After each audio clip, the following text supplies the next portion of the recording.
pertama, halaman 7 buku kecil, petunjuk praktis. Itu menyangkut tata gerak. Tadi bisa saya sedikit memberitahu kepada umat. Arti simbolis tanda salib dibuat kapan? Masuk gereja setelah tangan mencelup air suci, biasa toh? Lalu pulang. Mengawali dan mengakhiri perayaan Ekaristi. Jadi tanda salib bukan hanya atas nama Bapak, tapi dengan membuat tata geraknya. Menerima percikan air suci. Bapak Ibu pasti buat ya. Kalau pas imam memerciki kita kan kita buat tanda salib. Memulai bacaan Injil untuk mengungkapkan hasrat agar budi diterangi, mulut disanggupkan untuk mewartakan, dan hati diresapi oleh sabda Tuhan. Bisa juga makna-makna yang lain yang telah kita tahu. Pada bagian penutup sebagai tanda menerima berkat, sudah ya. Berdiri kapan? Menyambut imam dan para pelayan berarak menuju altar. Bapak Ibu sekalian, imam yang masuk menuju altar itu in persona Christi. Altar Kristus, bukan Romo Loren. Wajahnya boleh Romo Loren, tapi Kristus yang berarak masuk ke altar. Dan para pelayannya, Miss Dinar, lektor lektris, para PKTL. Maka lagunya pun tadi saya sudah bilang bukan lagu pembukaan. Ya. Lagunya lagu perarakan masuk. Dirijen ingat, mulai minggu depan tidak pakai lagu. Bapak Ibu sekalian, kita bernyanyi lagu pembukaan ini. Kata pembukaan itu yang tidak lagi. Omong aja kita berdiri dan bernyanyi puji syukur nomor sekian. Simple toh. Panjang-panjang malah salah. Jadi lagunya bukan lagu pembukaan, tapi lagu perarakan masuk. Nanti penutupnya, yang biasanya lagu penutup, biasanya lagu perarakan pulang.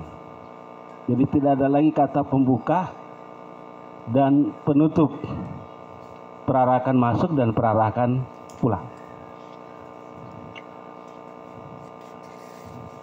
Jadi lagu berdirinya dari awal lagu pas perarakan masuk sampai doa kolekta.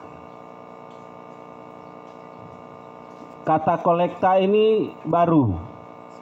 Biasanya doa pembuka.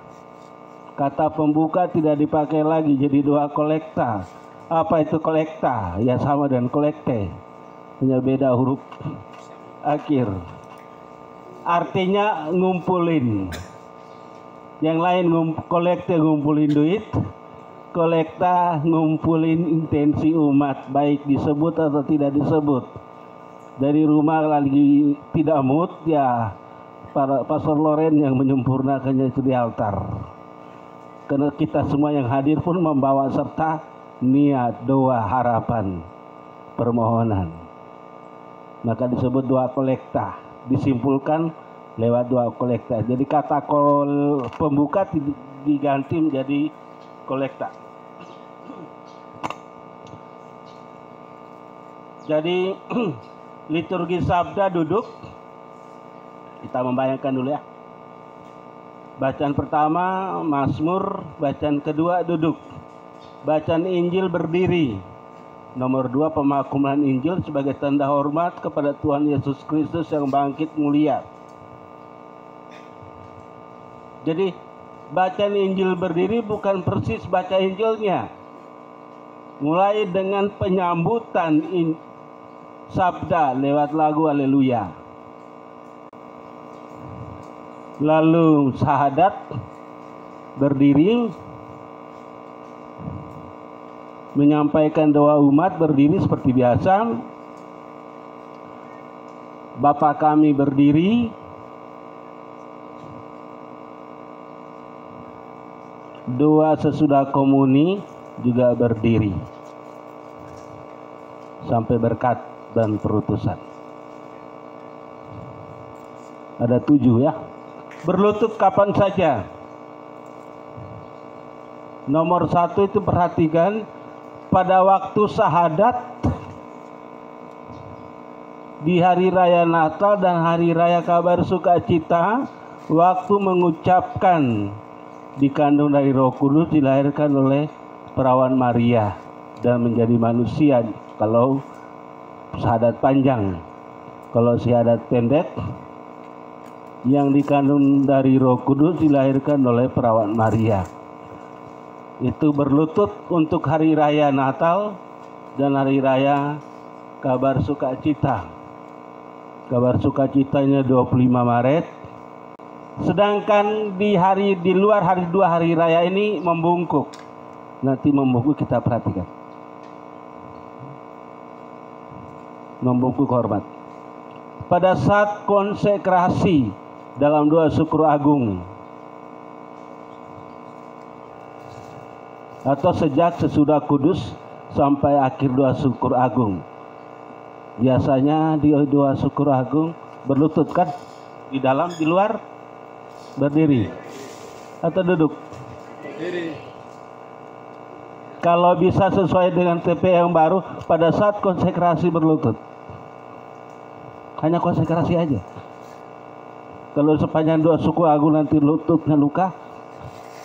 Jadi pada saat konsekrasi kata-kata institusi. Biasanya orang Flores dari dulu begitu kalau orang-orang tua. Orang-orang muda nanti lipat tangan pula berdiri di belakang. Pada saat konsekrasi, karena ini mengharuskan konsekrasi. Kita di luar walaupun tidak rata tanahnya bolehlah berlutut. Dicoba nanti pelan-pelan. Kalau tidak berdiri dengan hormat. Karena di sini disebut di PUMR juga disebut ya. Pedoman umum misalnya Romawi, umat berlutut pada saat konsekrasi. Berlutut nomor 3. Mempersiapkan ini pada waktu sebelum menerima komuni, meresapkan kehadiran Tuhan, dan pada waktu sesudah komuni. Ini prakteknya tidak seragam ya. Maksudnya sikap berlutut sebelum komuni dan sikap berlutut setelah komuni. Sebelum sih bisa, tapi setelah itu udah di mulut ya udah duduk aja, pulang duduk. Pertanyaan Romo Loren ya. Sebelum komuni saat kapan? Pada saat ajakan imam, lihatlah anak domba Allah. Lihatlah di TP baru ya, yang karena saya hafal tiap hari karena saya buka buku halamannya tulis tidak jelas, lama bukanya jadi saya hafal. Lihatlah anak domba Allah, lihatlah dia yang menghapus dosa dunia. Berbahagialah saudara-saudari yang diundang ke perjamuan anak domba. Kalau itu umat jawab saya tidak pantas. Ini sebelumnya, ini lebih praktisnya setelah lagu anak domba Allah umat berlutut. Jadi anak domba Allah berdiri. Sebetulnya ini dalam ordo di tata perayaan disebut di situ pemecahan roti. Karena pemecahan roti itu hanya 1 detik oleh Romo Loren, anak domba Allah yang diingat. Pada anak domba Allah itu mengiringi imam memecahkan roti. Kita terbalik ya. Anak domba Allah yang menjadi penting karena ada lagunya panjang. Tapi acara inti memecahkan roti ya karena singkat gitu ya. Di sini roti besar jadi agak lama memecahkan nih. Jadi kalau kami masih roti kecil, ya Habis itu nunggu lama lagu anak domba Allah. Padahal lagu anak domba Allah itu mengiringi pemecahan roti. Untuk saya ingat Bapak Ibu sekalian, dalam Ekaristi itu kita mempraktekkan sabda Yesus di malam perjamuan terakhir yang akhirnya diucapkan oleh imam waktu konsekrasi. Yesus mengambil roti pada saat kapan itu? Tahu?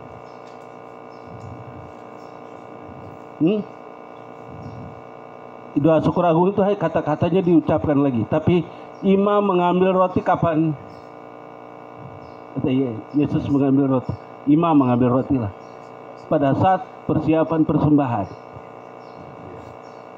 Karena kita COVID, jadi sudah disiapkan di meja sebelah oleh Miss Dinara yang membawa ke samping. Biasanya kan dari siapkan di belakang kan? Umat yang membawa hosti dan anggur ke depan.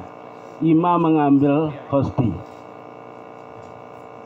Yang kedua, mengucap doa syukur, mengucap syukur. Kata-kata di malam perjamuan itu mengucap syukur. Mengucap syukur itu sepanjang doa syukur agung. Yang di dalamnya kata-kata Yesus diulangi lagi, kadang itu kata-kata institusi. Lalu tindakan ketiga adalah memecah-mecahkan roti. Disebut kita lihat anak domba Allah tadi. Jadi 4 tindakan Yesus di malam perjamuan terakhir yang harus diulangi oleh imam di meja altar.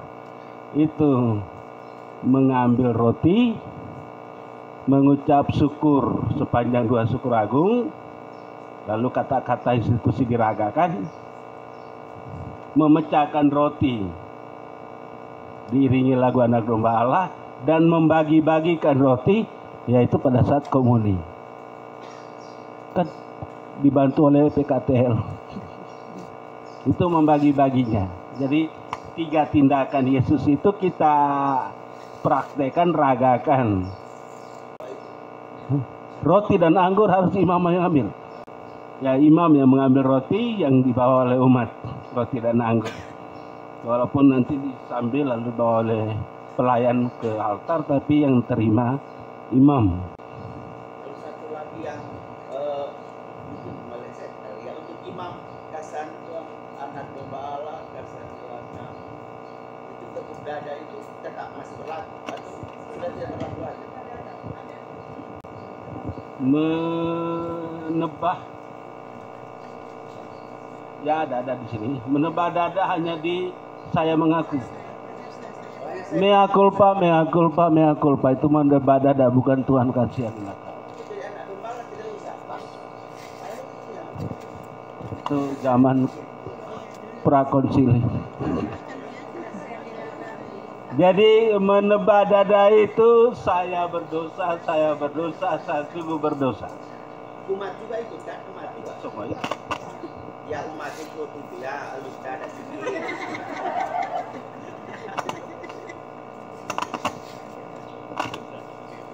Berikutnya pas pertanyaan Romo Loren, menebak dada. Dibuat ketika mengucapkan kata-kata saya berdosa, saya sungguh berdosa. Pada pernyataan doa tobat saya mengaku, bukan di anak domba Allah. Situs pembuka sebagai tanda taubat dan penyesalan. Oke ya, tindakan liturgis saya. Menundukkan kepala ketika menerima berkat, tanda kesedihan dan kerendahan hati. Asal mendapat berkat, tunduk kepala.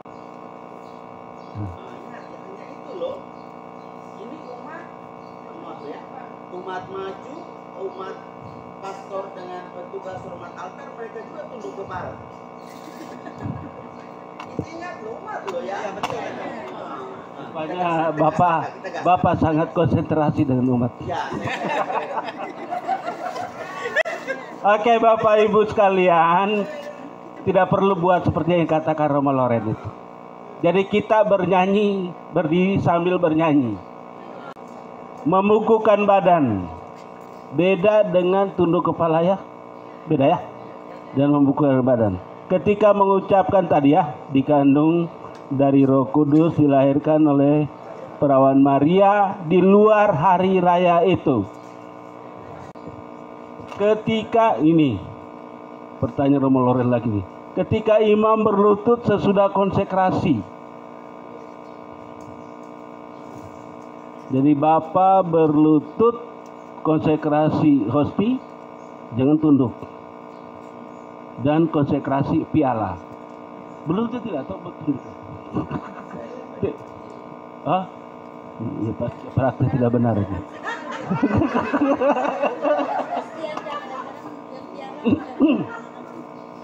Jadi kalau Bapak Ibu sekali hitung, kalau Bapak Ibu itu kapan pada saat imam di altar berlutut? Pada saat konsekrasi hosti, konsekrasi piala, dan sebelum ajakan komuni, setelah lagu anak domba Allah, imam ambil hosti dari tabernakel, membagi-bagi ke sibori-sibori. Setelah itu imam harus berlutut, baru katakan lihatlah anak domba Allah. Jadi 3 kali imam berlutut. Selain kalau kita lewat di tabernakel kan pasti berlutut. Kita ambil hosti kan karena itu di tabernakel maka berlutut.